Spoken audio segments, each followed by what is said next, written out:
பிரபல விஞ்ஞானி மார்கோனி சிறுவனாக இருந்த சமயம் அவருக்கு உலகத்தில் உள்ள பல வகைப்பட்டவர்களையும் பார்க்க வேண்டும், அவர்கள் பேசுவதை கேட்க வேண்டும் என்ற ஒரு ஆர்வம் அவருக்கு அதிகமாகவே இருந்தது. ஆனால் பல இடங்களுக்கு சென்று பலரை பார்க்க அவருக்கு வசதிதான் இல்லாமல் இருந்தது. அதனால் அவர் தாம் அருகில் இருக்கும் இடங்களுக்கு அடிக்கடி போய் வருவார். இவர் இப்படி ஊர் சுற்றி வருவதை கண்டு அவருடைய தகப்பனாருக்கு ஒரே மன வருத்தம். பையன் இப்படி ஊர் சுற்றி கொண்டிருந்தால் பிற்காலத்தில் எப்படி பிழைக்கப் போகிறான் என்று ரொம்ப கவலைப்பட்டார். அதே சமயம் பையனுடைய மனதிலும் ஒரு யோசனை தோன்றியது. பண வசதி இல்லாததால் வெளிநாடுகளுக்கு செல்ல முடியவில்லை. அங்குள்ளவர்களின் பேச்சையாவது கேட்க வேண்டும். ஆனால் ஆசையோ விட்ட பாடில்லை. இதற்கு ஏதாவது ஒரு வழி கண்டுபிடிக்க வேண்டுமே என்று நினைத்தார்.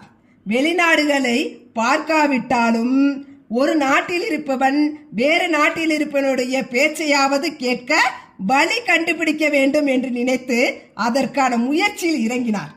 மின்சாரத்தின் மூலம் ஒரு கருவியை செய்து அதன் மூலம் எல்லா நாடுகளிலும் பேசுவதை கேட்கலாம் என்று அவருடைய மனதிற்கு தோன்றியது. அதற்கு இணங்க தம்முடைய ஆராய்ச்சியை தொடங்கினார்.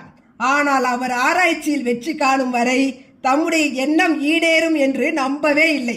அவருடைய தகப்பனாரும் அவருடைய முயற்சியை வீண் முயற்சி என்றே கூறி வந்தார். வெகு நாட்களுக்கு பிறகு மார்கோனியின் ஆராய்ச்சியில் வெற்றி கிடைத்தது. வெற்றியை கண்டதும் மார்கோனிக்கு அதை தம் வீட்டின் கூரை மீது ஏறி நின்று உரத்த குரலில் எல்லோருக்கும் சொல்ல வேண்டும் என்று தோன்றியது. ஆனால் அவருக்கு தைரியம் தான் வரவில்லை. மக்கள் அவர் சொல்வதை நம்புவார்களா என்று சந்தேகப்பட்டார். அவர் சந்தேகப்பட்டது போலவே மக்களும் முதலில் நம்பவில்லை. நிதர்சனமாக காட்டிய பிறகே நம்பினர். அப்பொழுதும் கூட மார்கோனியின் தகப்பனாருக்கு தம்முடைய பிள்ளையின் ஆராய்ச்சியின் மீது சந்தேகம் இருந்து வந்தது. பிரிட்டிஷ் அரசானது மார்கோனி கண்டுபிடித்த ரேடியோ சாதனத்தின் உரிமைகளை 50,000 பவுன்களுக்கு வாங்கிய பிறகே அவருடைய தந்தையின் சந்தேகமானது தீர்ந்தது. மார்கோனி தம்முடைய ஆவலை பூர்த்தி செய்து கொள்ள ரேடியோ சாதனத்தை கண்டுபிடித்தார். அதன் மூலம் அவருடைய தகப்பனாரும் கொண்டிருந்த கவலைகளையும் போக்கினார்.